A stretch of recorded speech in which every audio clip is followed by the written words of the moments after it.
ചിചൻ ഇറ്റ്സ എന്നത് മെക്സിക്കോയിലെ യുകാറ്റൻ സംസ്ഥാനത്തിൽ സ്ഥിതി ചെയ്യുന്ന ലോകപ്രശസ്തമായ ഒരു പുരാതന മായൻ നഗരമാണ്.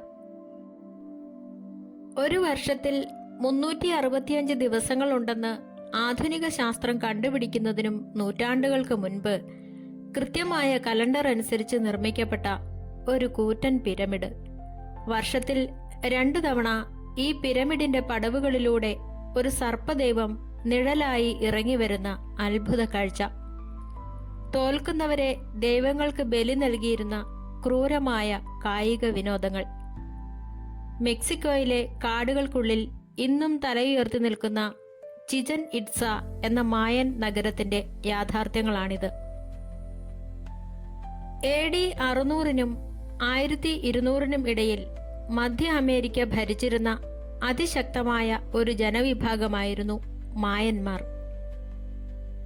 AD 5-ാം നൂറ്റാണ്ടിൽ നിലയിൽ വന്ന ഈ നഗരം മായൻ സംസ്കാരത്തിന്റെ ഏറ്റവും വലിയ രാഷ്ട്രീയ, സാമ്പത്തിക, മത കേന്ദ്രങ്ങളിൽ ഒന്നായിരുന്നു.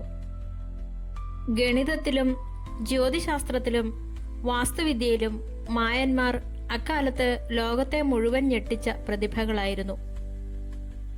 മെക്സിക്കോയിലെ യുകാറ്റൻ കാടുകൾക്കുള്ളിൽ അവർ നിർമ്മിച്ച ഏറ്റവും വലിയ രാഷ്ട്രീയ, സാമ്പത്തിക തലസ്ഥാനമായിരുന്നു ചിചൻ ഇറ്റ്സ. ഇറ്റ്സ എന്ന ജനങ്ങളുടെ കിണറിന്റെ വായ്ഭാഗം എന്നാണ് ചിചൻ ഇറ്റ്സ എന്ന വാക്കിന്റെ അർത്ഥം. ഈ നഗരത്തിലെ ജലസ്രോതസ് പ്രകൃതിദത്തമായ വലിയ കിണറുകളായിരുന്നു. ഈ പ്രദേശത്തുണ്ടായിരുന്ന സെനോട്ടെ എന്ന് വിളിക്കപ്പെടുന്ന പ്രകൃതിദത്തമായ വലിയ ശുദ്ധജല കിണറുകളിൽ നിന്നാണ് നഗരത്തിന് ഈ പേര് ലഭിച്ചത്. ചിചൻ ഇറ്റ്സയിലെ ഏറ്റവും പ്രധാനപ്പെട്ട ആകർഷണം 79 അടി ഉയരമുള്ള എൽ കാസ്റ്റിലോ അഥവാ കുക്കുൽക്കാൻ പിരമിഡാണ്. പുറത്തുനിന്ന് നോക്കുമ്പോൾ ഇതൊരു സാധാരണ കല്ല് പിരമിഡായി തോന്നാം. എന്നാൽ ഇതിന്റെ നിർമ്മിതിക്ക് പിന്നിലെ ജ്യോതിശാസ്ത്രം നമ്മെ അത്ഭുതപ്പെടുത്തും. ഈ പിരമിഡിന്റെ 4 വശങ്ങളിലുമായി 91 പടവുകൾ വീതമുണ്ട്. 4 വശത്തെയും പടവുകൾ കൂട്ടിയാൽ 364 പടികളാകും. ഏറ്റവും മുകളിലെ പ്രധാന പീഠം കൂടി കൂട്ടുമ്പോൾ ആകെ 365 പടികൾ. അതായത് നമ്മുടെ ഒരു വർഷത്തിലെ ദിവസങ്ങളുടെ കൃത്യമായ എണ്ണം. അതുമാത്രമല്ല, എല്ലാ വർഷവും മാർച്ച് 21-നും സെപ്റ്റംബർ 22-നും, അതായത് വിഷുവം ദിവസങ്ങളിൽ സൂര്യൻ അസ്തമിക്കുമ്പോൾ പ്രകാശവും നിഴലും ചേർന്ന് ഈ പിരമിഡിന്റെ വശങ്ങളിൽ ഒരു ഭീമാകാരനായ പാമ്പിന്റെ രൂപം സൃഷ്ടിക്കുന്നു. ഈ നിഴൽ പതുക്കെ താഴേക്ക് ഇറങ്ങി പിരമിഡിന്റെ അടിവാരത്തുള്ള സർപ്പത്തിന്റെ കല്ലിൽ കൊത്തിയ തലയുമായി കൃത്യമായി വന്നു ചേരുന്നു.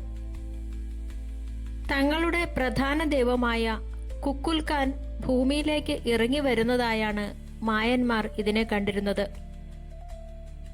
നൂറ്റാണ്ടുകൾക്ക് മുൻപ് യാതൊരു ആധുനിക ഉപകരണങ്ങളുമില്ലാതെ എങ്ങനെയാണ് അവർ ഇത്ര കൃത്യതയോടെ ഇത് നിർമ്മിച്ചത് എന്നത് ഇന്നും ഒരു നിഗൂഢതയാണ്.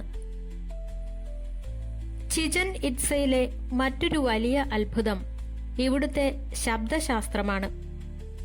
ഈ പിരമിഡിന്റെ താഴെ നിന്ന് കൈയടിച്ചാൽ മുകളിൽ നിന്ന് തിരിച്ചു വരുന്നത് ഒരു സാധാരണ പ്രതിധ്വനിയല്ല.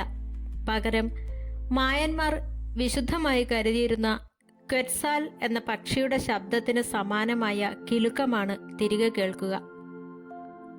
പിരമിഡിന്റെ പടവുകളുടെ പ്രത്യേക ആകൃതിയാണ് ഈ ശബ്ദം ഉണ്ടാക്കുന്നത്.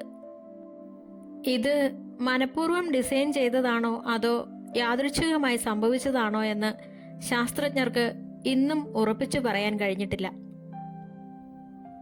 മായന്മാരുടെ ഒബ്സർവേറ്ററി അല്ലെങ്കിൽ വാനനിരീക്ഷണ കേന്ദ്രമായിരുന്നു എൽ കാരക്കോൾ.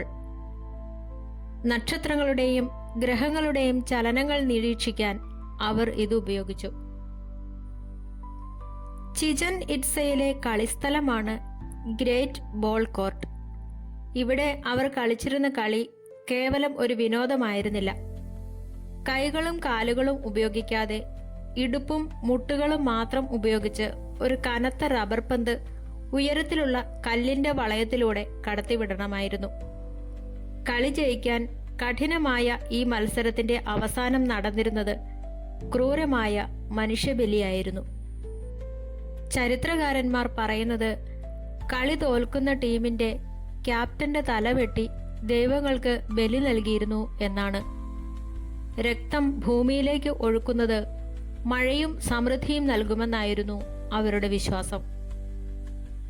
നഗരത്തിന് തൊട്ടടുത്തുള്ള സേക്രഡ് സെനോട്ടെ എന്ന പ്രകൃതിദത്ത കിണറാണ് മറ്റൊരു നിഗൂഢ സ്ഥലം. വരൾച്ച ഉണ്ടാകുമ്പോൾ മഴദൈവമായ ചാക്കിനെ തൃപ്തിപ്പെടുത്താൻ മായന്മാർ വിലപിടിപ്പുള്ള സ്വർണ്ണാഭരണങ്ങളും ഒപ്പം ജീവനുള്ള മനുഷ്യരെയും ഈ ആഴമേറിയ കിണറ്റിലേക്ക് എറിഞ്ഞ് ബലി നൽകിയിരുന്നു. പിൽക്കാലത്ത് ഈ കിണറിന്റെ അടിത്തട്ടിൽ നിന്ന് ഖനനം നടത്തിയ ഗവേഷകർക്ക് നൂറുകണക്കിന് മനുഷ്യ അസ്ഥികൂടങ്ങളും വിലയേറിയ വജ്ര സ്വർണ ശേഖരങ്ങളുമാണ് ലഭിച്ചത്.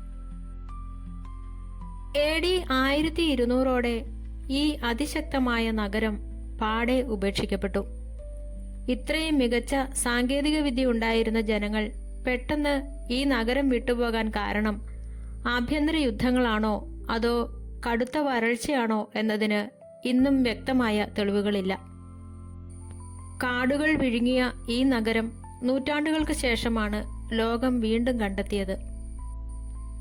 AD 600 മുതൽ 1200 വരെയുള്ള കാലഘട്ടത്തിൽ വടക്കൻ മായൻ പ്രദേശങ്ങളുടെ പ്രധാന രാഷ്ട്രീയ സാമ്പത്തിക തലസ്ഥാനമായിരുന്നു ചിചൻ ഇറ്റ്സ. ചുറ്റുമുള്ള ചെറിയ പ്രദേശങ്ങളെയും ഗോത്രങ്ങളെയും നിയന്ത്രിച്ചിരുന്ന ഒരു ശക്തമായ സാമ്രാജ്യത്വ കേന്ദ്രമായിരുന്നു ഇത്. AD 1200ഓടെ ഈ അതിശക്തമായ നഗരവും അതിനു മുൻപ് മറ്റു പ്രധാന മായൻ നഗരങ്ങളും പാടെ ജനശൂന്യമായി മാറി.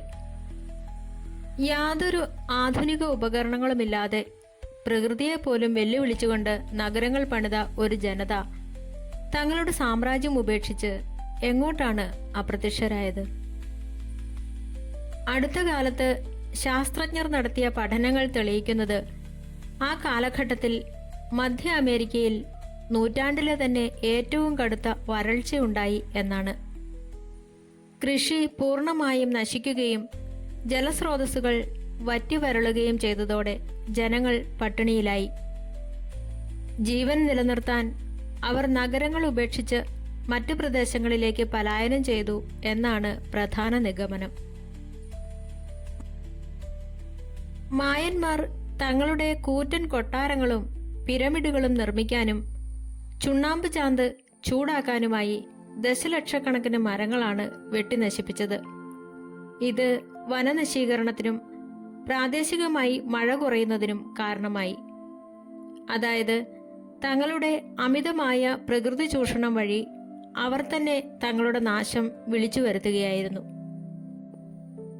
പട്ടിണിയും വിഭവങ്ങളുടെ കുറവും രൂക്ഷമായതോടെ മായൻ നഗരങ്ങൾ തമ്മിൽ കടുത്ത യുദ്ധങ്ങൾ ആരംഭിച്ചു. ജനങ്ങൾ ഭരണാധികാരികൾക്കെതിരെ തിരിയുകയും നഗരങ്ങൾക്കുള്ളിൽ തന്നെ വലിയ ചോരപ്പുഴകൾ ഒഴുകുകയും ചെയ്തു. ഇതോടെ പ്രതാപശാലിയായ ഈ സംസ്കാരം തകർന്നടിഞ്ഞു. ഒരു വിദേശ അധിനിവേശം ഉണ്ടാകുന്നതിന് മുൻപ് തന്നെ പ്രകൃതിയുടെ കോപത്തിനു മുന്നിൽ ഈ മഹാസംസ്കാരം മുട്ടുമടക്കി എന്നത് ഇന്നും ലോകത്തിനു വലിയൊരു മുന്നറിയിപ്പാണ്. മെക്സിക്കോയുടെ പ്രാദേശിക സംസ്കാരത്തിൻ്റെയും ആഗോള വിനോദസഞ്ചാരത്തിൻ്റെയും പ്രധാന മുഖമുദ്രയാണ് ഇന്ന് ചിചൻ ഇറ്റ്സ. 1988 യുനെസ്കോ ഇതിനെ ലോക പൈതൃക പട്ടികയിൽ ഉൾപ്പെടുത്തി. മായൻ സംസ്കാരത്തിന്റെ പ്രൗഢി വിളിച്ചോതിക്കൊണ്ട് മെക്സിക്കോയിലെ ഏറ്റവും വലിയ വിനോദസഞ്ചാര കേന്ദ്രമായി ചിചൻ ഇറ്റ്സ നിലകൊള്ളുന്നു.